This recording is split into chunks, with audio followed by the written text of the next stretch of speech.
Perkenalkan, nama saya Dia Stiopita dari Pendidikan Kimia UIN Sunan Gunung Jati Bandung. Di sini saya akan menjelaskan mengenai kisi kristal. Nah, kisi kristal ini terdapat 14 macam kisi kristal. Namun, saya akan menjelaskan dua kisi kristal. Yang pertama ada monoklinik primitif dan yang kedua heksagonal primitif. Untuk yang pertama ada monoklinik primitif. Monoklinik primitif ini mempunyai sudut A atau sumbu X, sudut B atau sumbu Y, dan sudut C atau sumbu Z. Nah, karakteristik dari monoklinik primitif ini itu sudut A-nya tidak sama dengan sudut B dan tidak sama dengan sudut C. Nah, untuk sudut A dan sudut C itu akan membentuk sudut beta, lalu sudut A dan sudut B akan membentuk sudut gamma, dan sudut C dan sudut A akan membentuk sudut alfa.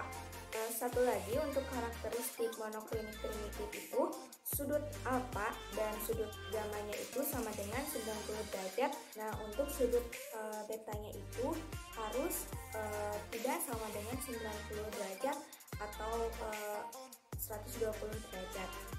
Nah, untuk monoklinik primitif ini unit selnya itu semakin kehilangan simetrinya. Misalkan untuk 0, 1, 0. Untuk sudut A-nya itu adalah 0, B-nya 1, dan C-nya 0.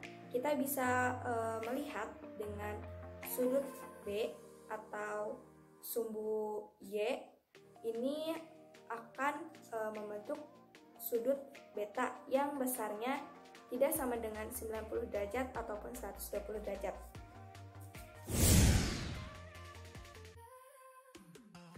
Lalu yang kedua ada heksagonal primitif. Nah, heksagonal primitif ini sama seperti monoklinik primitif, memiliki sudut A atau sumbu X, sudut B atau sumbu Y, dan sudut C atau sumbu Z. Untuk karakteristik dari heksagonal primitif yaitu A sama dengan B dan tidak sama dengan C. Untuk heksagonal primitif ini hampir sama dengan kisi kristal tetragonal, di mana A sama dengan B dan tidak sama dengan C. Namun ada yang membedakan, yaitu di sudut gamma.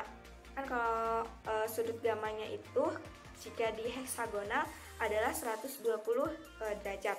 Dan untuk sudut alfa dan betanya itu adalah 90 derajat. Point of view jika dilihat dari misalkan 100 kan A-nya, sudut A-nya sama dengan 1, sudut B-nya sama dengan 0, dan sudut C-nya itu sama dengan 0.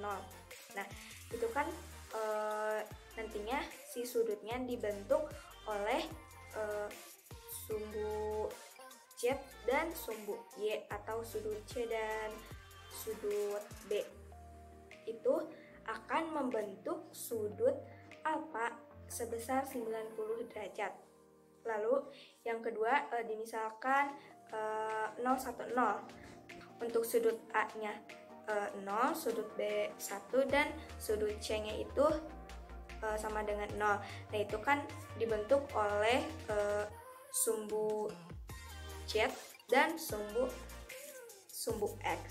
Itu akan membentuk sudut beta sebesar 90 derajat.